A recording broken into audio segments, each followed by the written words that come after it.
মুসলমান ভাইরারে আমার লম্বা কথা বলতে চাই না। এতক্ষণ পর্যন্ত আলোচনা দিয়ে একটা কথা আপনাদের অন্তরের গভীরে ঢুকাবার জন্য চেষ্টা করেছি, সেটি হলো ইসলাম শব্দের অর্থই হলো কমপ্লিট সারেন্ডার। তার মানে আল্লাহ পাক রব্বুল আলামিন তার রসুলকে দিয়া কোরআন আর হাদিসের মাধ্যমে আমাদের জীবন চলার যে নীতিমালা দিয়েছেন, জীবনের প্রত্যেকটি ক্ষেত্রে সেই নীতিমালাকে 100% অনুকরণ করার নাম হলো ইসলাম। মুসলমান ভাইরানে আমার, আমি পোশাক পরতে যাব, ইসলামের নীতি আছে। আমি হাসি দিতে যাব, ইসলামের নীতি আছে। আমি বন্ধুরা আমার কান্না করতে যাব, ইসলামের নীতি আছে। আমি রান্না করতে যাব, ইসলামের নীতি আছে। আমি কাউকে শাসন করতে যাব, ইসলামের নীতি আছে।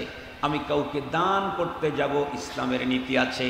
আমি ঘুমাইতে যাব, ইসলামের নীতি আছে। আমি বন্ধুরা আমার আনন্দ করতে যাব, ইসলামের নীতি আছে। আমি শোক করব বন্ধুরা আমার ব্যথায় কি বলে অন্তরের ভিতরে ব্যথা পেলে, সেখানেও বন্ধুরা আমার ইসলামের নীতি আছে। সন্তান লালন করব, ইসলামের নীতি আছে। ইসলামের নীতির ভিতরে আমাকে 100% ঢুকতে বলা হয়েছে। আর একটা নির্দেশ দেওয়া হয়েছে, নিষেধ করা হয়েছে, ওয়ালা তাত্তাবিউ খুতুওয়াতিশ শাইতান, খবরদার শয়তানের পদাঙ্ক অনুসরণ করো না, কারণ সে তোমাদের প্রকাশ্য শত্রু। ونعوذ بالله من شرور أنفسنا ومن سيئات أعمالنا من يهده الله فلا مضل له ومن يضلله فلا هادي له ونشهد أن لا إله إلا الله وحده لا شريك له ونشهد أن سيدنا وسندنا وحبيبنا وشفيعنا وطبيبنا وطبيب قلوبنا وأولانا ومولانا محمدا عبده ورسوله الذي يرسله بالحق إلى الخلق بشيرا ونذيرا وداعيا إلى الله بإذنه وسراجا وقمرا منيرا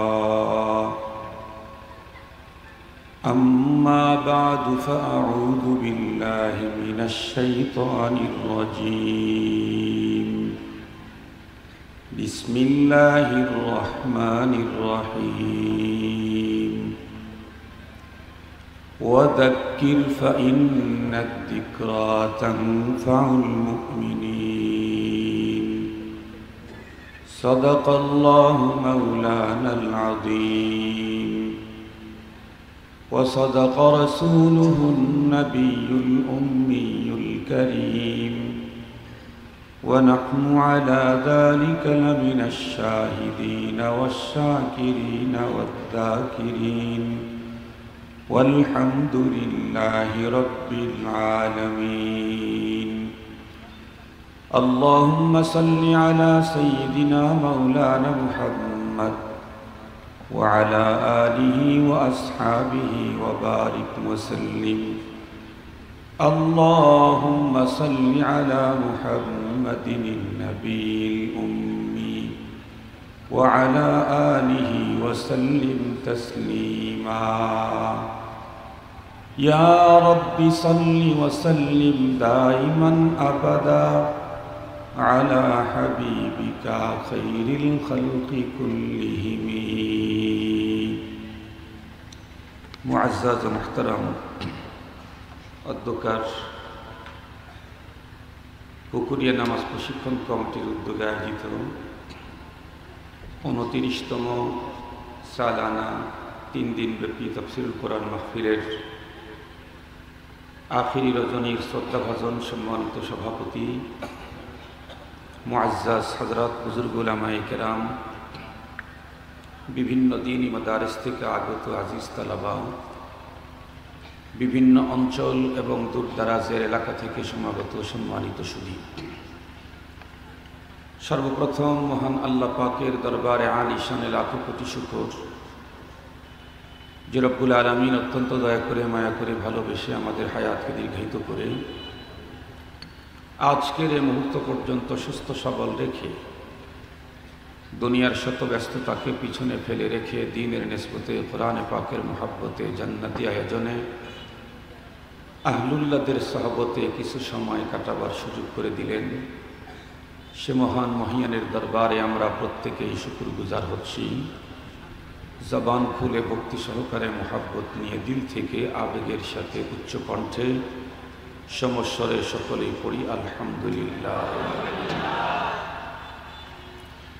মুহতারাম হাজিরিন, আপনাদের হ্যান্ডবিল পোস্টারে আমার জন্য একটা নির্ধারিত বিষয়বস্তু দেখতেছি।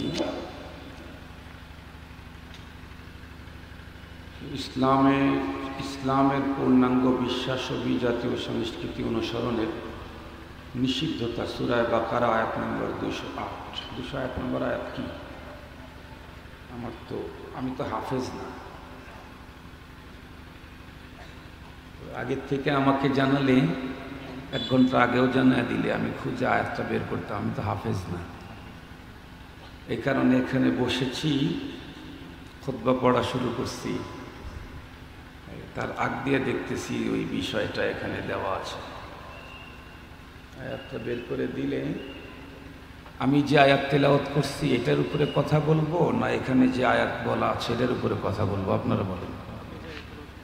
আমি যে আয়াত তেলাওয়াত করছি এটার উপরে কথা বলবো, নাকি এখানে ওনারা যে সাবজেক্ট দিয়েছেন, আয়াত লিখে দিয়েছেন, এটার উপরে কথা বলবো? আচ্ছা, মাশাআল্লাহ। অন্য হুজুর মুরব্বী বলতেছেন। বুঝতে পারছি। ঠিক আছে, তাহলে আমি নির্ধারিত সাবজেক্টের উপরেই আলোচনা করি, অসুবিধা নেই। আয়াতে কারিমা হলো ইয়া আইয়ুহাল্লাযীনা আমানু দুখুলু ফিস সিলমি কাফা ওয়া লা তাত্তাবিউ খুতুওয়াতিশ শাইতান। এই তো। তারপরে ইন্নাহু লাকুম আদুউম মুবিন। মাশাআল্লাহ। আমি হাফেজ না তো, এই জন্য যে কেউ সাবজেক্ট দিলে একদিন আগে হলেও বা 1 ঘন্টা আগে হলেও ফোন দিলে, এখন তো ডিজিটাল যুগ, কোরআন শরীফ তাফসীর সব মোবাইলের মধ্যে আছে, হাফেজও লাগে না। হাফেজ ডাটাও খুঁজে বের করতে সময় লাগে, মোবাইলের সার্চ দিলে এই সময়টা লাগে না, গড় করে সব বের হয়ে আসে। তো ঠিক আছে, যে সাবজেক্ট দেওয়া হয়েছে সেই সাবজেক্টের উপরই আমি আলোচনা করব। কোরআনে পাকের সূরাতুল বাকারা কোরআন শরীফের সবচেয়ে বড় সূরা। এই সূরার 208 নম্বর আয়াত, ইয়া আইয়ুহাল্লাযীনা আমানু দুখুলু ফিস সিলমি কাফা ওয়া লা তাত্তাবিউ খুতুওয়াতিশ শাইতান ইন্নাহু লাকুম আদুউম মুবিন। আল্লাহ তাআলা বলেন, ইয়া আইয়ুহাল্লাযীনা আমানু, হে ঈমানদারগণ, উদখুলু ফিস সিলমি কাফা, তোমরা ইসলামের ভিতরে পরিপূর্ণ ঢোকো। ওয়া লা তাত্তাবিউ খুতুওয়াতিশ শাইতান, শয়তানের পদাঙ্ক অনুসরণ করো না। ইন্নাহু লাকুম আদুউম মুবিন, শয়তান তোমাদের প্রকাশ্য শত্রু। এটি হলো তেলাওয়াতকৃত আয়াতে কারিমার সরল তর্জমা। এই আয়াতে কারিমাতে আল্লাহ তাআলা পৃথিবীর সমস্ত মানুষদেরকে সম্বোধন করেন নাই, বিশেষ এক শ্রেণীর মানুষকে সম্বোধন করে আল্লাহ তাআলা একটা আদেশ দিয়েছেন আর একটা নিষেধ দিয়েছেন। এই আয়াতে কারিমাতে আল্লাহ তাআলা পৃথিবীর সমস্ত মানুষদেরকে সম্বোধন করেন নাই, বিশেষ এক শ্রেণীর মানুষদেরকে সম্বোধন করেছেন। সেই শ্রেণীর মানুষ কারা?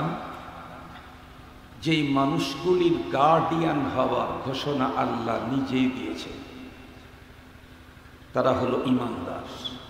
আল্লাহ পাক বলেন, ইয়া আইয়ুহাল্লাযীনা আমানু, হে ঈমানদারেরা। ঈমানদার এমন একটা জাতি যাদের গার্ডিয়ান হওয়ার ঘোষণা আল্লাহ তাআলা নিজেই দিয়েছেন। আল্লাহ তাআলা বলেন, আল্লাহু ওয়ালিয়ুল্লাযীনা আমানু ইউখরিজুহুম মিনাদ-যুলুমাতি ইলান-নূর। আল্লাহ পাক হলেন গার্ডিয়ান, মুরব্বী। কাদের? ইমানদারদের। আল্লাহ তাআলা তাদেরকে গোমরাহির অন্ধকার থেকে হেদায়েতের আলোর পথে বের করে নিয়ে আসেন। আর এক জায়গায় আল্লাহ তাআলা বলেন, ওয়া আন্নাল কাফিরিনা লা মাওলা লাহুম। কাফের হলো এমন একটা গোষ্ঠী যাদের কোনো গার্ডিয়ানই নাই, ওদের গার্ডিয়ানই নাই। আর আমাদের আছে। আমাদের যিনি আছেন উনি হলেন সর্বময় ক্ষমতার অধিকারী, সবকিছুর খালেক ও মালিক, মহান রব্বুল আলামিন। রব্বুল আলামিন তার প্রিয় বান্দা মুমিনদেরকে সম্বোধন করে এই আয়াতে কারিমাতে একটা আদেশ করেছেন, একটা নিষেধ দিয়েছেন। আদেশটা হলো উদখুলু ফিস সিলমি কাফা। ইমানদারেরা তোমরা ইসলামের ভিতরে পুরাপুরি ঢুকে যাও। খুব ভালো করে কথাটা বুঝতে হবে। আল্লাহ মুমিনদেরকে ডাক দিয়ে ইসলামে ঢুকতে বললেন। তাহলে এখান থেকে বোঝা যায় ঈমান আর ইসলাম এক জিনিস না, ঈমান আর ইসলাম ভিন্ন জিনিস। মুহতারাম হাজরিন, ঈমান আর ইসলাম যদি একই জিনিস হয় তাহলে তো ওই যে জারফিয়াতুশ শাইলি নাফসি এটা আসবে। আমি আমার ভিতরে ঢোকা এটা তো অসম্ভব। আল্লাহ তাআলা মুমিনদেরকে ডেকে ইসলামে ঢুকতে বলছেন। যে ঢুকবে, যার ভিতরে ঢুকবে, এই দুই জিনিস ভিন্ন হতে হয়, দুইটা হতে হয়। নাইলে যে সে তার ভিতরে ঢোকা এটা সম্ভব না। আমাদের অনেক মানুষ মনে করে যে ঈমান আর ইসলাম মনে হয় এক জিনিস, আসলে তা না। ঈমান কি জিনিস, ইসলাম কি জিনিস, এ ব্যাপারে সবচেয়ে উন্নত মানের ব্যাখ্যা হাদিসে জিবরাইলের ভিতরে এসেছে। আপনারা প্রত্যেকেই জানেন মহানবী সাল্লাল্লাহু আলাইহি ওয়াসাল্লামের জবানে মুবারকের যে আহাদিস মুবারকা আছে, এর মধ্যে কিছু হাদিস আছে যেগুলির মাকাম মর্যাদা অনেক বেশি উঁচা, বহুল পঠিত, বহুল পরিচিত, সব দিক থেকে অনেক উঁচা মানের। হাদিসের তাবাকাত আছে, শ্রেণীবিন্যাস আছে হাদিসের। তার মধ্যে এই হাদিসটা হলো একটা মশহুর হাদিস, হাদিসে জিবরাইল। হযরতে গালিবান হযরত ওমর রাদিয়াল্লাহু তাআলা আনহু থেকে রওয়ায়াত। উনি বলেন, বাইনামা ইনদা রাসূলিল্লাহ সাল্লাল্লাহু আলাইহি ওয়াসাল্লাম, আমরা নবীজির কাছে বসা ছিলাম। একটা বৎসরে একজন লোকের আগমন ঘটল। লা ইউরা আলাইহি আসরুস সাফর ওয়া লা ইয়ারিফুহু মিন্না আহাদ। লোকটার চেহারা, কাপড়, পোশাক পরিচ্ছেদে সফরের কোনো ভাবটাব নেই, আবার আমরা কেউ তাকে চিনি না।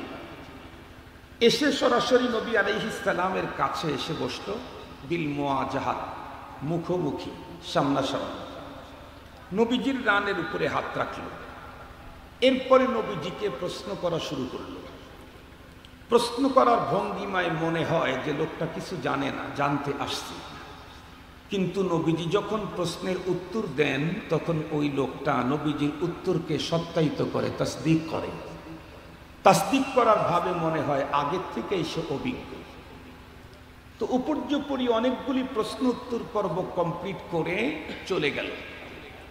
রাসূল করিম সাল্লাল্লাহু আলাইহি ওয়াসাল্লাম তখন আমাদেরকে ডেকে বললেন, এই যে কিছুক্ষণ আগে একজন লোক ঢুকলো, আমার কাছাকাছি বসলো, আমাকে উপর্যুপরি প্রশ্ন করলো, আমি উত্তর দিলে সে তাসদিক করলো, সত্যায়িত করলো, এরপরে চলে গেল। তোমরা কি এই লোকটাকে চিনো? সাহাবায়ে কেরাম বললেন, না ইয়া রাসূলুল্লাহ, আমরা তো ওকে নিয়েই পেরেশানিতে আছি। কারণ আমাদের কেউ তাকে চিনি না। তাতে মনে হয় অনেক দূরের লোক হবে, কাছের হলে কেউ না কেউ চিনতাম। আবার দূর থেকে কোনো মানুষ আসলে তো তার চেহারা এবং পোশাকে সফরের কোনো ছাপ অবশ্যই থাকবে। যেমন আমি দূর থেকে এসেছি, আমার পোশাকেও সফরের ছাপ আছে। আমার চেহারাতেও কিন্তু সফরের ক্লান্তির একটা ভাব আছে, কিন্তু ওই লোকের পোশাক তো এতটাই দবদবে সাদা, মনে হয় যেন পাশের রুম থেকে ড্রেসিং করে এসেছে। আর তার চুলগুলি তো সিরিয়াস কালো, কুচকুচে কালো চুল। যখন জিজ্ঞাসা করলো আপনাকে, তখন আমরা ভাবতেছিলাম সে কিছুই জানে না, কিন্তু আপনি উত্তর দিলে সে আবার সত্যায়িত করে, তখন তো বুঝে ফেললাম আগের থেকেই অভিজ্ঞ। এই লোকটার অবস্থা তো দুই প্রতিকূলতার মাঝে, মানে দুই সাইটের মাঝখানে। তো এটা আমরা চিনি না হুজুর। নবী আলাইহিস সালাম তখন উত্তর করলেন, হুয়া জিবরাইল।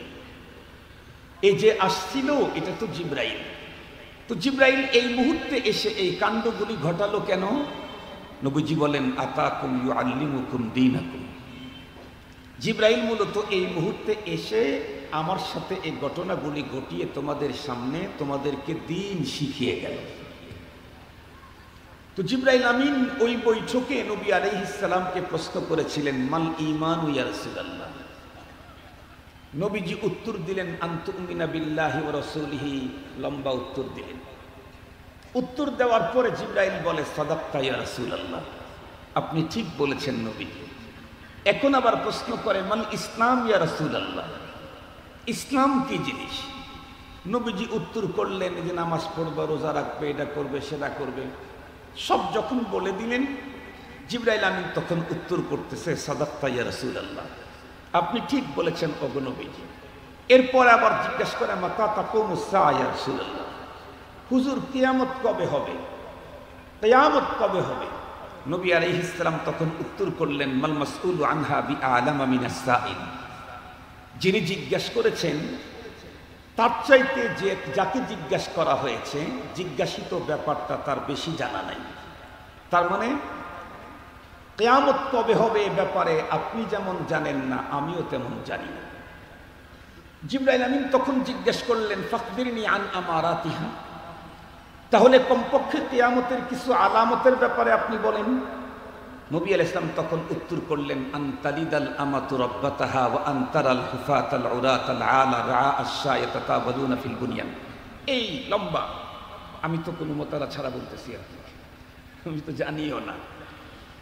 এই যে হাদিসের মধ্যে, হাদিস জিবরাইলের ভিতরে স্পষ্ট নবী আলাইহিস সালামকে জিবরাইল আমিন ঈমান সম্পর্কে জিজ্ঞেস করেছেন এবং ইসলাম সম্পর্কে জিজ্ঞাসা করেছেন। প্রশ্ন দুইটা দুই রকমের ছিল এবং দুই প্রশ্নের উত্তর নবীজি দিয়েছেন। সেই উত্তরের সার সংক্ষেপটা আপনাদের খেদমতে পেশ করছি। ঈমান হলো ভিতরের জিনিস, ইসলাম হলো বাহিরের জিনিস। কথা কি বুঝাইতে পারছি আপনাদেরকে? ঈমান হলো ভিতরের জিনিস, ইসলাম হলো বাহিরের জিনিস। আল্লাহর প্রতি বিশ্বাস এটা ভিতর না বাহিরে? ভিতরের জিনিস। রসুলের প্রতি বিশ্বাস এটা ভিতরে না বাহিরে? ভিতরে। কিয়ামতের দিনের প্রতি বিশ্বাস এটা ভিতর না বাহির? ভিতর। সবগুলি হলো ভিতর। নামাজ এটা ভিতর না বাহির? বাহির। রোজা, হজ, যাকাত, জিকির, তিলাওয়াত, পর্দা, সত্য কথা, সব বাহির। ভিতর যেটা আছে সেটা হলো ঈমান, বাহিরে যেটা আছে সেটা হলো ইসলাম। খুব সহজে বোঝার জন্য চেষ্টা করবেন। আল্লাহ তাআলা বলেন, ইয়া আইয়ুহাল্লাযীনা আমানু, হে ঈমানদারেরা। তার মানে তোমরা যারা অন্তরের ভিতরে আমার প্রতি বিশ্বাস স্থাপন করেছো, আমার প্রতি তোমাদের বিশ্বাস আছে, আমি তোমাদেরকে বলছি উদখুলু ফিস-সিলমি কাফা, বাহিরটাকেও ঠিক করে ফেলো। ভিতর ঠিক আছে, বলো যে আমি মুমিন, আল্লাহ পাকের উপরে আমার আস্থা বিশ্বাস, তাহলে বাহিরটাকেও ঠিক করে ফেলো। ইসলাম শব্দের অর্থ কি? ইসলাম শব্দের অর্থ আমার দেশের নেতা এবং ইংরেজি শিক্ষিত লোকেরা এক রকমের তর্জমা করে, যেই তর্জমাটা গলত না, শুধু ফুহুশ গলত। আমার দেশের নেতাদেরকে যে কোনো ধর্মীয় অনুষ্ঠানে ডাক দিলেই তারা বক্তৃতার মঞ্চে উঠেই বলবে ইসলাম মানেই শান্তি। আসলে কথাটা গলত। ইসলাম মানে শান্তি। সালাম শব্দের অর্থ হলো শান্তি। আল ইসলাম মুসলমান সুদান গর্দান নেহাদান বাতাত। ইসলাম শব্দের অর্থ হলো কমপ্লিট সারেন্ডার। আবারও বলছি, ইসলাম শব্দের অর্থ কমপ্লিট সারেন্ডার। 100% কি বলে সারেন্ডার করার নাম হলো ইসলাম, আত্মসমর্পণ। 100% আত্মসমর্পণের নাম হলো ইসলাম। আল্লাহ পাক রব্বুল আলামিন কোরআনুল কারীমের এক জায়গায় পিতা পুত্র দুইজনের ব্যাপারে এই শব্দটাকে ব্যবহার করেছেন, ইসলাম শব্দকে। আল্লাহ তাআলা কোরআন শরীফের ভিতরে বলেন, ফালাম্মা আসলামা ওয়া তাল্লাহু লিল জাবিন। আসলামা, দুইজনের জন্য ইসলাম শব্দটাকে ব্যবহার করছেন কোন সময়? একটু আপনাদেরকে কথাটা বুঝাইলে তাহলে ইসলাম শব্দটা ভালো বুঝে আসবে। আমরা প্রত্যেকেই জানি সাইয়েদনা হযরত ইব্রাহিম খলিলুল্লাহ আলাইহিস সালাম, আল্লাহ পাক ওনাকে নবুয়তের বড় পদ দিয়েছেন। নবীদের ভিতরে প্রথম সারিতে ওনাকে নিয়েছেন। এরপরে আবার খলিলুল্লাহ বানিয়েছেন। এরপরে আবার মিল্লাতে মুসলিমার বাবা হিসাবে ডিক্লারেশন দিয়েছেন। পুরা মুসলিম জাতির পিতা, মিল্লাত আবিকুম ইব্রাহিম। আমরা প্রত্যেকেই জানি যার পদ যত বড় তার পরীক্ষা তত বড়, যার পরীক্ষা যত বড় তার প্রমোশন তত বড়। মুহতারাম হাজিরিন, আমাদের দেশের সরকার কাউকে যদি গুরুত্বপূর্ণ প্রশাসনিক পদে পদোন্নতি দিতে চায়, তো তার আগে তার ছাত্র জীবন দেখে, তার বাবার অবস্থা দেখে, তার দাদার অবস্থা দেখে, তার নানার বাড়ির অবস্থা দেখে, তার শ্বশুর বাড়ির অবস্থা দেখে, তার ভাইদের অবস্থা দেখে, তার আত্মীয় স্বজনদের অবস্থা দেখে, সে কাদের সাথে আত্মীয়তা করেছে, কাদের সাথে তার চলাফেরা আছে, ফ্রেন্ড সার্কেল তার কারা, এ সবগুলি দেখে তারপরে একটা পদে দেয়। কেন? কারণ গুরুত্বপূর্ণ পদে দেওয়া হচ্ছে, সে যদি 100% আমার না হয় তাহলে আমার নিয়োগ দেওয়া লোকটাই আমার চেয়ারকে শেষ করে ফেলবে। তো দুনিয়ার মানুষ ছোট্ট একটা পদে দিবে, এই জন্যে যদি এত দূর পর্যন্ত জাস্টিফাই করে রব্বুল আলামিন একজন পয়গম্বরকে উম্মতে মুসলিমার বাবা বানাবেন, তাকে কি পরীক্ষা করবেন না? কথা বলেন না কেন? তাকেও পরীক্ষা করবেন। আমাদের নবীজি তো বলেছেন, আসাদুন নাসি বালাআন আল আম্বিয়া সুম্মাল আমসাল ফাল আমসাল। পৃথিবীতে মানুষের জন্য যত পদ পদবি হতে পারে, সবচাইতে বড় পদ হলো নবুয়ত আর রিসালাতের পদ। মানুষের জন্য এর চাইতে বড় পদ পদবি আল্লাহ পাকের কাছে আর কিছু নেই। সুতরাং নবুয়তের পদ যারা পাবে তাদের পরীক্ষা অনেক জটিল হবে। খলিলুল্লাহ যেহেতু অনেকগুলি পদের অধিকারী, অনেকগুলি পদ, একে তো পয়গম্বর, দ্বিতীয়ত খলিলুল্লাহ, 3 নাম্বার উম্মতে মুসলিমার বাবা, এই জন্য ওনার পরীক্ষাটাও তত জটিল। আল্লাহ পাকের কোরআনে আল্লাহ তাআলা নিজেই বলেন, وَإِذِ ابْتَلَى إِبْرَاهِيمَ رَبُّهُ بِكَلِمَاتٍ فَأَتَمَّهُنَّ। আল্লাহ পাক নিজেই বলেন যে ইব্রাহিমের খলিলকে অনেক পরীক্ষা নেওয়া হয়েছে, তবে সব পরীক্ষাতে খলিলুল্লাহ ফার্স্ট ক্লাস ফার্স্ট হয়েছে। আল্লাহ বলেন ফাআতাম্মাহুন, আতাম্মাহুন। মুহতারাম হাজিরিন, খলিলুল্লাহর যে পরীক্ষাগুলি ছিল তার ভিতরে একটা জটিল পরীক্ষার এক পর্যায়ে গিয়ে আল্লাহ পাক খলিলুল্লাহ এবং তার সন্তানের ব্যাপারে ইসলাম শব্দটাকে প্রয়োগ করেছেন। আমরা প্রত্যেকেই জানি হযরতে ইব্রাহিম খলিল আলাইহিস সালামের এক সন্তান হযরতে ইসমাঈল আলাইহিস সালাম। ছোটবেলায় তার ব্যাপারে আল্লাহ পাকের নির্দেশ ছিল তার মা এবং তাকে নির্বাসনে দিয়ে আসতে, জানা আছে না আমাদের? সেখানে একটু বেড়ে উঠলেন, অনেক চড়াই উতরাই, অনেক দুঃখ বেদনা, কষ্ট, ক্লেশ, ক্লান্তি, দুঃখ, অনেক কিছুর মধ্যে বেড়ে উঠছেন। যখন একটু বাবার সাথে চলাফেরার উপযুক্ত হয়েছেন, বাবার সহযোগী, তখন আল্লাহ পাকের পক্ষ থেকে আর একটা জটিল পরীক্ষা। আল্লাহ পাকের কোরআন আল্লাহ তাআলা বলেন, فلما بلغ معه السعي قال يا بني إني أرى في المنام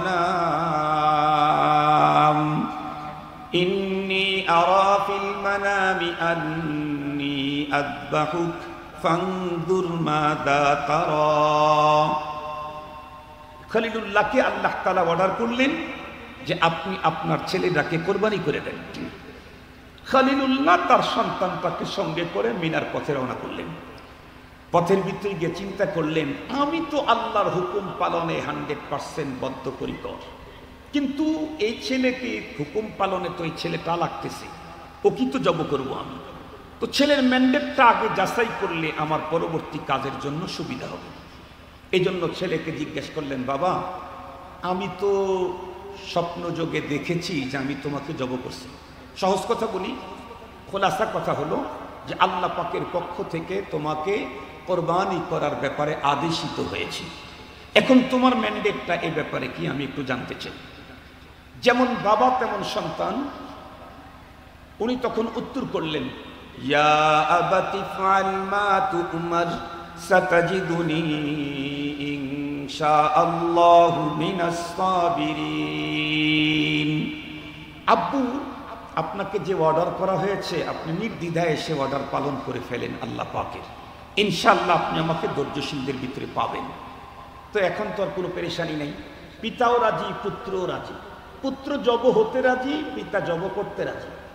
খলিলুল্লাহ তার কাজ কমপ্লিট করার জন্য উনি ছুরিটাকে ধার দিলেন, খুব ধার দিলেন। মিনাতে এক জায়গায় নিয়ে খলিলুল্লাহ ইসমাইল আলাইহিস সালামকে শোয়া দিলেন। এরপরে ছুরি যখন ইসমাইল আলাইহিস সালামের গর্দানের উপরে যখন রাখবেন, দোয়া কালাম কিছু পড়ে তো মানুষ, আল্লাহর নামটা তো কমপক্ষে বলতেই হয়, তাছাড়া তো খাবার আমরা জব যদি করি এটা হালাল হতে চাইলে বিসমিল্লাহ পড়তে হবে না? তো আল্লাহর নামেই তো কাজ করতে হবে। তো উনি আল্লাহর দোয়া কালাম পড়তেছেন, এর মধ্যে আল্লাহ পাক জিবরাইল আমিনকে এর ভিতরে আল্লাহ তাআলা ছুরির উপরে নোটিশ জারি করে দিলেন, কি এই ছুরি তোকে কাটার পাওয়ার কে দিয়েছে? রব আপনি দিয়েছেন, তাই বলে তুই যাকে পাবি তাকেই কাটবি। এখন তোর নিচে যাকে শোয়ানো হয়েছে ও তো আমার হাবিবুল্লাহর বাবা, খবরদার চামড়া তো দূরের কথা, একটা লোম যেন না কাটে। আসমানের মালিকের পক্ষ থেকে যখন নোটিশ এসেছে, ছুরির আর কোনো ক্ষমতা নেই। যিনি ক্ষমতা দিয়েছেন উনি সিজ করে নিয়েছেন, যিনি ক্ষমতা দিয়েছেন উনি সিজ করে নিয়েছেন। খুব জোরে ছুরি চালানোর পরেও কাটল না। খলিলুল্লাহ পেরেশান হয়ে গেলেন, রাগ করে ছুরিটাকে ছুঁড়ে মারলেন। তারিখুল ইসলাম আশিক এলাহির ভিতরে আছে, যেটা আমাদের মাদ্রাসার দাখিলে নিসাব। ছুরি তখন বড় এক পাথরের সাথে লেগে ছুরি তার কর্মপদ্ধতিতে খলিলুল্লাহকে গ্রিন সিগন্যাল দিয়ে দিলেন। যেই পাথরের সাথে লাগলো সাথে সাথে পাথরটা দুই টুকরা হয়ে গেল। খলিলুল্লাহকে ছুরি বুঝায় দিল, ওগো আল্লাহর খলিল, আমার ভিতরে কেটে দেওয়ার ক্ষমতা কমে নাই, তবে যাকে খুশি তাকে কাটার অধিকার আমার নাই। আমার ভিতরে কাটার পাওয়ার কমে নাই, কিন্তু যাকে খুশি তাকে কাটার পারমিশন আমার নাই। এখন আব্বা আর ছেলে দুইজন মিলে মশওয়ারা করতে শুরু করলো, বাবা কি করা যায়? আল্লাহ তো তোমাকে জব করে দিতে বলছেন, তুমিও তো রাজি আমিও রাজি, ছুরি ধার দিয়ে নিয়ে আসতাম, কিছু হচ্ছে না। ছেলে তখন আব্বাকে মশওয়ারা দেয়, আব্বু আমি বুঝে ফেলেছি আল্লাহর প্রতি আপনার মোহাব্বত ভালোবাসার কম নাই, কিন্তু আমিও তো আপনার ছেলে।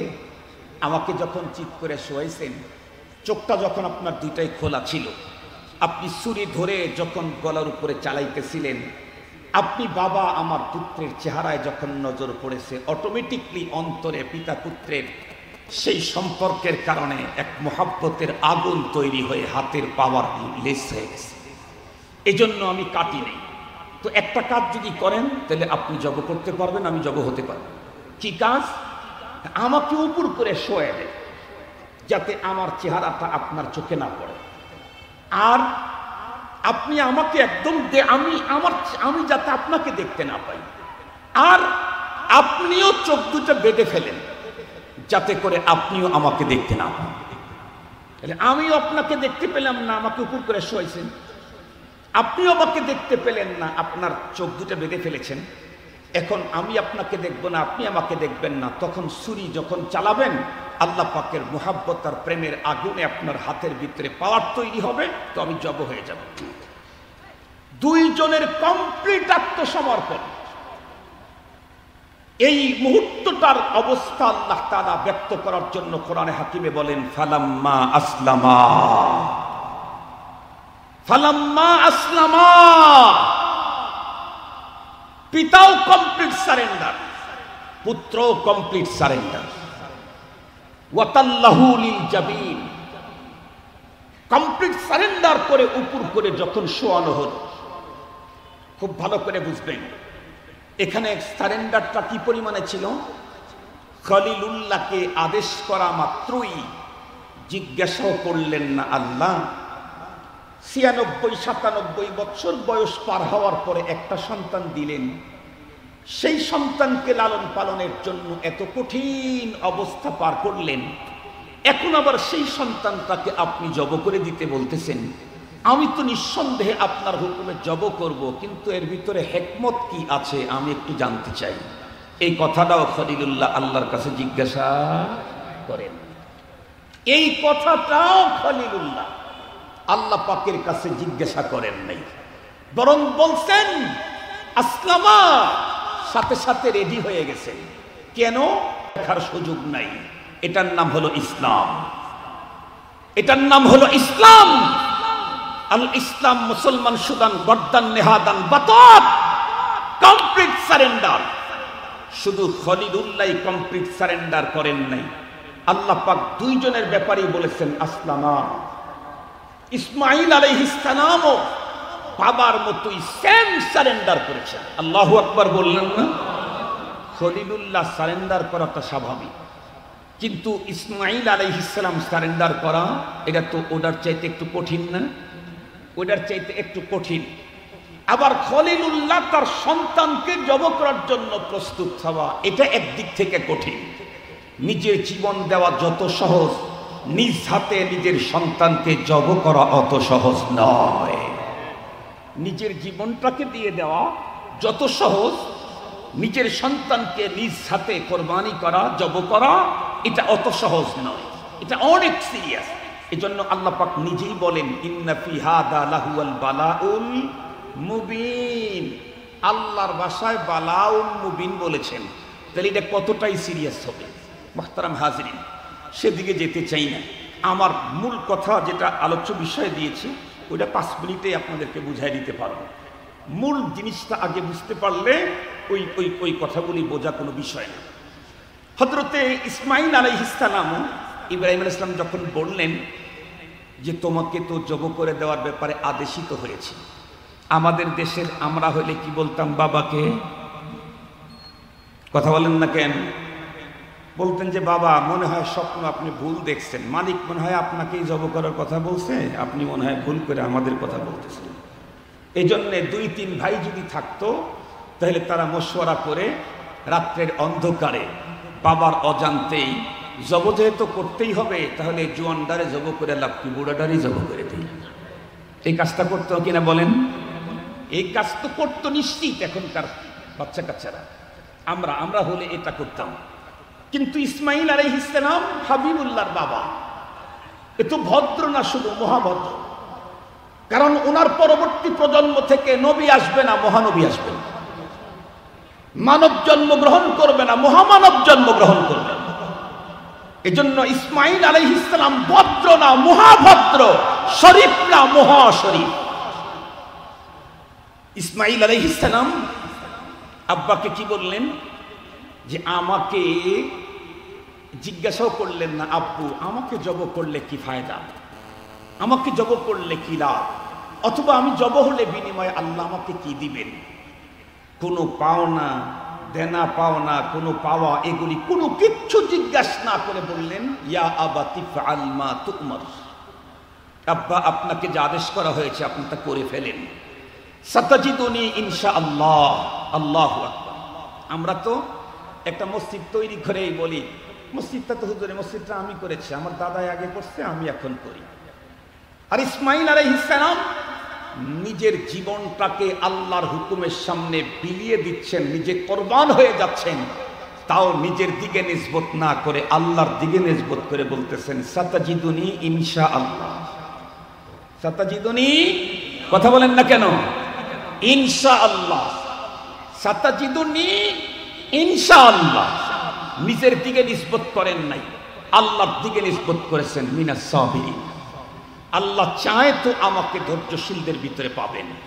আমরা ছোট্ট একটা কাজ করে ওটাকে আমাদের দিকে নিসবত করি, ছোট্ট একটা ধর্মের কাজ করে আমাদের দিকে নিসবত করি এবং বলি এটা আমি করছি, ওইটা আমি করছি, ওইটা আমি করছি, ওইটা আমি করছি।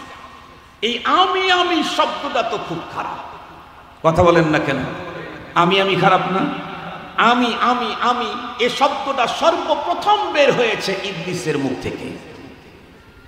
আল্লাহর সৃষ্টিকুলের মধ্যে সর্বপ্রথম আনা আনা এ কথা বলেছে ইবলিস।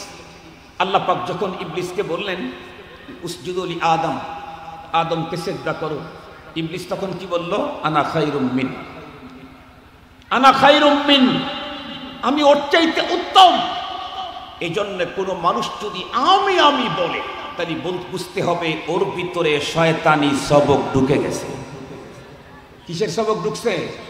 কথা বলেন না কেন? শয়তানি সবক ঢুকে গেছে। আর যদি সব কথাতে আল্লাহর দিকে নিসবত করে তাহলে বুঝতে হবে ওর ভিতরে পয়গম্বরদের খাসলতার স্বভাব ঢুকে গেছে।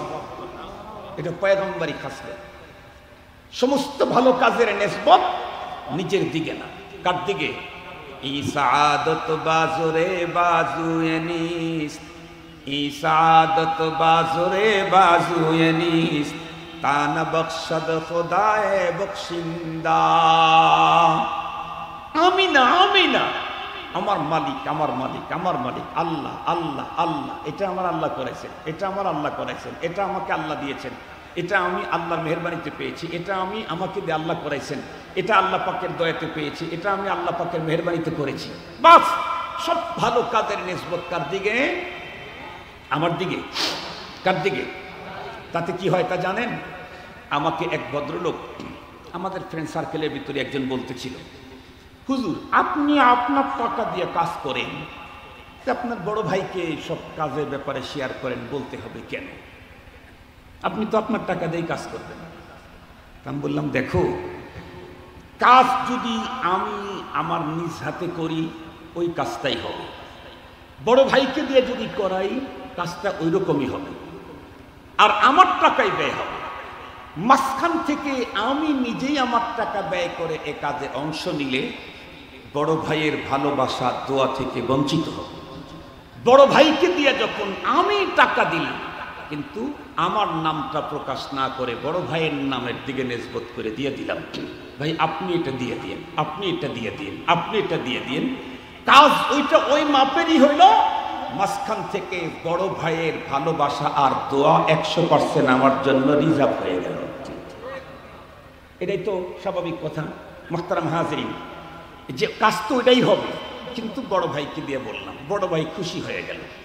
তো আমি যেটা আল্লাহ আমাকে দিয়ে করাইছেন ওর নেকি তো আল্লাহ নিবেন না, আমাকেই দিবেন। মাঝখান থেকে আল্লাহর দিকে নিসবত করলে আল্লাহ আমার প্রতি আরো বেশি খুশি হয়ে গেলেন, আরো কাজ করার যোগ্যতা আমাকে দান করে দিবে। পারবো তো আমরা ইনশাআল্লাহ? পারবো তো ইনশাআল্লাহ? ভালো কাজ যেটা আল্লাহ তাআলা আমাকে দিয়ে করান তা আমি আল্লাহর দিকে নিসবত করব, আমি আমি বলবো না। আল্লাহ আমাদের ভিতর থেকে আনানিয়তকে দূর করে ফেলুন। আমিন আমিন বলেন, আমিন বলেন। আনানিয়ত, আমি আমি বড়াই ভাব আল্লাহ তাআলা দূর করে দিন।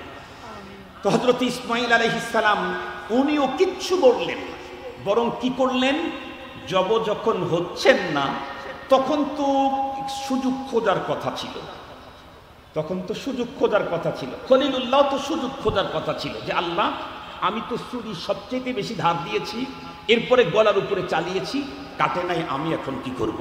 কিন্তু খলিলুল্লাহ তা বলেন নাই। হযরতে জবিহুল্লাহ ইসমাঈল আলাইহিস সালাম, জবিহুল্লাহ উনিও তা বলেন নাই, বরং কি করলেন, কি করে জব হওয়া যায় এই ব্যাপারে বাবাকে মশওয়ারা দিলেন। বাবাকে যখন নিজে জব হওয়ার ব্যাপারে একদম 100% মশওয়ারা দিলেন, তখন আল্লাহ পাক পিতা পুত্রের এই অবস্থানকে ব্যক্ত করতে গিয়ে দুইজনের ব্যাপারে ইসলাম শব্দ ব্যবহার করেছেন। ফালাম্মা আসলামা, কে কে? খলিলুল্লাহ আর জবিহুল্লাহ। খলিলুল্লাহ আর জবিহুল্লাহ যখন কমপ্লিট সারেন্ডার করলো আল্লাহ পাকের পক্ষ থেকে, তখন মদদ আসা শুরু হয়ে গেল। সুবহানাল্লাহ বলবেন কি? ওয়াতাল্লাহু লিল জামিন, কমপ্লিট সারেন্ডার করে ইসমাঈল আলাইহিস সালামকে যখন উপর করে শোয়া ফেললেন, না দাইনাহু আইয়া ইব্রাহিম। মাঝখানে অনেক কথা, এই কথাটা না বললে আপনারা মনে তৃপ্তি পাবেন, এজন্য বলি। হযরতে ইসমাঈল আলাইহিস সালামকে উপর করে শোয়ানো হয়েছে, আর খলিলুল্লাহর চোখটা তো বাঁধা হয়ে গেছে। এখন খলিলুল্লাহ ছুরিটা হাতে নিয়ে ইসমাঈল আলাইহিস সালামের এই ইসের গলার উপরে ধরবেন। ঠিক সেই মুহূর্তে রব্বে করিম জিবরাইল আমিনকে অর্ডার দিলেন, জিবরিল দ্রুত গতিতে জান্নাতের এক যন্ত্র নিয়ে আমার খলিলের ছুরির নিচে ধরো, আর আমার হাবিবুল্লাহর বাবাকে ইজ্জতের সাথে ওখান থেকে উঠায়া পাথরের উপরে বসায় রাখো। মুহতারাম হাজরিন, জিবরাইল আমিনের কাজ, আমাদের বানানো কম্পিউটার যদি সেকেন্ডে এত কাজ করতে পারে, রব্বুল আলামিনের বানানো জিবরাইল সেকেন্ডে কত কাজ করতে পারে? কথা কি বুঝছেন আপনারা? আমাদের বানানো কম্পিউটার এটা যদি সেকেন্ডে এত কাজ করতে পারে, রব্বুল আলামিনের তৈরি করা জিবরাইল আমিন সেকেন্ডে কত কাজ করতে পারে? এজন্য এটার চিন্তা করা লাগবে না আমাদের, মুহূর্তের ভিতরে কাজ হয়ে গেল। হযরতে জবিহুল্লাহ ইসমাঈল আলাইহিস সালামকে ওখান থেকে সরায় জান্নাতের এক সুন্দর যন্ত্র নিয়ে এসে খলিলুল্লাহর ইসের নিচে ধরলেন। খলিলুল্লাহ তো চোখ বন্ধ, বিসমিল্লাহ বলে ওয়ার করছেন। যখন গলাটা কেটে গেছে, রক্ত বের হয়েছে, তো গরম রক্ত খলিলুল্লাহর হাতে লেগেছে। খলিলুল্লাহ চূড়ান্ত আনন্দিত, আমি আমার রবের হুকুম পালন করতে সক্ষম হয়েছি, তাই নারার আওয়াজ উঠিয়ে দিয়েছেন, আল্লাহু আকবার। আল্লাহু আকবারের ধ্বনি দিয়া খলিলুল্লাহ খুশির চোটে যখন মুখ থেকে চোখ থেকে যখন ওনার পর্দাটা যখন সরাইলেন, কাপড়টা যখন সরাইলেন, দেখে আল্লাহ, এটা আবার কি হলো? এটা আবার কি হলো? এটা আসতো কোত্থেকে? এটা জব হলো কেমনে? ইসমাঈল ওখানে গেল কেমনে? বাবা খলিল ইসমাঈল জবিহুল্লাহ তখন উত্তর করলেন, আমি আসি নাই, আমাকে এখানে আনা হয়েছে। সুবহানাল্লাহ বলবেন না? আর আমাকে এখানে সেই বসায় রাখছে যিনি আপনার ছুরির নিচে এই যন্ত্রটাকে ঢুকায় দিয়েছে। বাবার পিতা পুত্র দুইজন কমপ্লিট সারেন্ডার। সারেন্ডারের গতি আর সীমানাটা পর্যন্ত দেখেন। এখন কি ইব্রাহিম খলিলুল্লাহ এখন কি নিবৃত্ত হবেন, না আবারও চেষ্টা করবেন? কথা বলেন না কেন? আবারও চেষ্টা করবেন না? মানে একবার জব হয় নাই, উল্টায় দিয়েছে, এখন হয় নাই, নতুন কোন পথ পদ্ধতি আবিষ্কার করবেন, তবুও মালিকের হুকুম বাস্তবায়ন করেই ছাড়বেন। যতক্ষণ পর্যন্ত মালিকের হুকুম বাস্তবায়ন না হয়, ততক্ষণ পর্যন্ত খলিলুল্লাহর কর্মসূচি সিস্টেম চেঞ্জ হতে থাকবে। খলিলুল্লাহ নিবৃত্ত হবে না, খলিলুল্লাহ থামবেন না, খলিলুল্লাহ থেমে যেতে পারে না। আবার যখন চেষ্টা করবেন, তো রব্বুল আলামিন দ্বিতীয়বার আবার ইনফরমেশন পাঠাইলেন, ওয়ানাদাইনাহু আইয়া ইব্রাহিম قد صدقت الرؤيا إنا كذلك نجزي المحسنين। খলিলুল্লাহ তো সিস্টেম চেঞ্জ করে আবার আল্লাহর হুকুম পালনের জন্য চেষ্টা করবেন। এই জন্য রব্বুল আলামিন সেকেন্ড ইনফরমেশন পাঠাইলেন, নাদাইনাহু আইয়া ইব্রাহিম, এ আমার খলিল থামেন থামেন। আর সিস্টেম চেঞ্জ করে ইসমাঈলকে জব করার পদ্ধতি গ্রহণ করতে হবে না। আপনি আপনার স্বপ্নকে সত্য প্রমাণিত করে দিয়েছেন। আমি আসলে এভাবেই আমার মুহসিন বান্দাদেরকে প্রতিদান দিয়ে থাকি। ছেলে আপনারটা নিয়ে আপনি বাসায় যান, আর সন্তান জব করার নেকি আপনার আমল নামায় আপনার জন্য নির্ধারিত করে দিলাম। সন্তানও আপনার রইল, সন্তান জব করার মর্যাদাও আপনার জন্য দিয়ে দিলাম। আল্লাহু আকবার, আল্লাহু আকবার। আপনারা যদি না বুঝে থাকেন, তাহলে একটা মিসাল দিলে ভালো বুঝবেন। একটা মিসাল দিলে ভালো বুঝবেন। অনেক সময় করে কি, দাদা অথবা বাবা ছেলের হাতে অথবা মা ছেলের হাতে টাকা দিয়েছে। মা যদি টাকা দেয়, মা চাকরি যদি না করে, তাহলে টাকা কার? বাবার টাকা। এই টাকা ছেলে অথবা নাতিনের হাতে বা নাতনির হাতে দিয়েছে। তখন বাবা অথবা দাদা এসে করে কি পকেট থেকে নলিপপ বের করছে, অথবা মিল্কান্ডি বের করছে, অথবা কমলা একটা বের করছে, বের করে নাতির সামনে ধরে। নাতি তখন বলে দাদুর কাছ থেকে তো এটা নিয়েছে, এখন এই দাদুর কাছ থেকে এটাও নিতে চাই। দাদু তখন কি বলে, এটা আমাকে দিতে চাইলে, নিতে চাইলে ওই টাকা আমাকে দিতে হবে। বলে না, বলে না? তো নাতিও টাকা দেয় না, দাদাও এটা দেয় না। কিছুক্ষণ পরে নাতি যদি একটু বুঝে, তাহলে সাথে সাথে নাতি স্বতঃস্ফূর্ত বলে, দাদু তুমি টাকা নেও, আমারে ফল দেও। নাতি যেই মাত্র টাকা দাদারে দিয়া দাদার কাছ থেকে যখন ফল নেয়, দাদা তখন কি করে, নাতির টাকা নিয়ে পকেটে রাখে না ঘুরাইয়া দেয়। কথা বলেন না কেন? পকেটে রাখে না ঘুরাইয়া দেয়। ফলটা তো দেয় দেয়, টাকা দা নাতির হাতে দিয়া নাতির পায়ে চুমা খায়। দাদার নাতির ভিতরে মোহাব্বতের কারণে যদি এটি হয়, খলিলুল্লাহ আর আল্লাহর মাঝে প্রেমের কি হতে পারে? খলিলুল্লাহ আর আল্লাহর মাঝে প্রেমের কি হতে পারে? মুহতারাম হাজিরিন, যে কথা আমি আপনাদের খেদমতে বলতেছিলাম, তাহলে ইসলাম শব্দের অর্থ হলো কমপ্লিট সারেন্ডার। আজকে তো দুঃখের সাথে বলতে হয়, কিছু মুসলমান আমাদের দেশে এখন বেশ অনেক মুসলমান কয়েক রঙের আছে, যারা ইসলামটাকে একটা ছোট প্যাকেটের ভিতরে ঢুকাইতে চায়, ইসলামকে একটা প্যাকেটে ঢুকাইতে চায়। মনে রাখবেন, ইসলাম কারো প্যাকেটে ঢোকার মতো না, সকলকেই ইসলামের প্যাকেটে ঢুকতে হবে। এটা আল্লাহর কথা। ইয়া আইয়ুহাল্লাযীনা আমানু উদখুলু ফিস-সিলমি কাফা।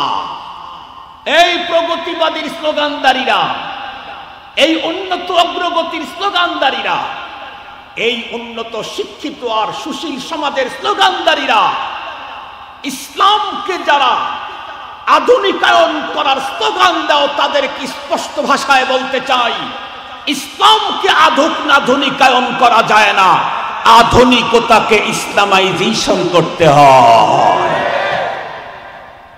ইসলাম কারো প্যাকেটে ঢোকে না, অত বড় প্যাকেট পৃথিবীর কারো নাই, বরং সবাইকে ঢুকতে হয় কার প্যাকেটে? আর একটু জোরে বলেন, সবাইকে ঢুকতে হবে কার প্যাকেটে? আল্লাহ পাক সূরাতুল বাকারার 208 নম্বর আয়াতে কারিমাতে তাই বলেন, ইয়া আইয়ুহাল্লাযীনা আমানু দুখুলু ফিস-সিলমি কাফা। এটা হলো আল্লাহ পাকের অর্ডার, ইসলামের ভিতরে পুরোপুরি ঢোকো। তার মানে তোমার মাথার তালু থেকে পায়ের তালু পর্যন্ত, জন্ম থেকে মৃত্যু পর্যন্ত, তোমার রান্নাঘর থেকে তোমার সচিবালয়, তোমার প্রাইম মিনিস্টারের চেয়ার, জাতিসংঘের মহাসচিবের চেয়ার পর্যন্ত, সব জায়গাতে তোমাকে ইসলামের ভিতরে থাকতে হবে। তুমি ইসলামের বাইরে গেলে চলবে না। বাজার করবা ইসলামের নীতিতে, আত্মীয়তা করবা ইসলামের নীতিতে, কথা বলবা ইসলামের নীতিতে, মস্কারি করবা ইসলামের নীতিতে, হাসি দিবা ইসলামের নীতিতে, কান্না করবা ইসলামের নীতিতে। ইসলাম কমপ্লিট কোড অফ লাইফ। ইসলাম তো মানুষের পূর্ণাঙ্গ জীবন বিধান, যার মধ্যে মানুষ হাসি দিবে এটার ব্যাপারেও স্পষ্ট নীতিমালা আছে, কান্না করবে এ ব্যাপারেও স্পষ্ট নীতিমালা ইসলামের মধ্যে আছে। মুসলিম কান্না করবে, বাদ ভাঙ্গা কান্না হতে পারে না। মুসলিম আনন্দ করবে, বাদ ভাঙ্গা আনন্দ হতে পারে না। মুসলিমের জীবনে আনন্দ আসবে, হাসবে, কিন্তু সব হাসার অনুমতি ইসলাম দেয় নাই। হাসি 3 প্রকার, তাবাসসুম, জেহেক, কাহকাহা। কয়টা?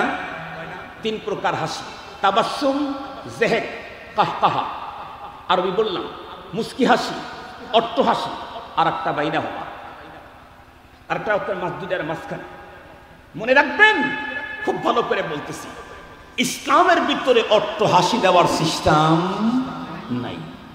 হাসি দিতেও ইসলাম তার নীতিমালা বয়ান করেছে, হাসির ব্যাপারে ইসলামের নীতিমালা আছে। কান্না করবেন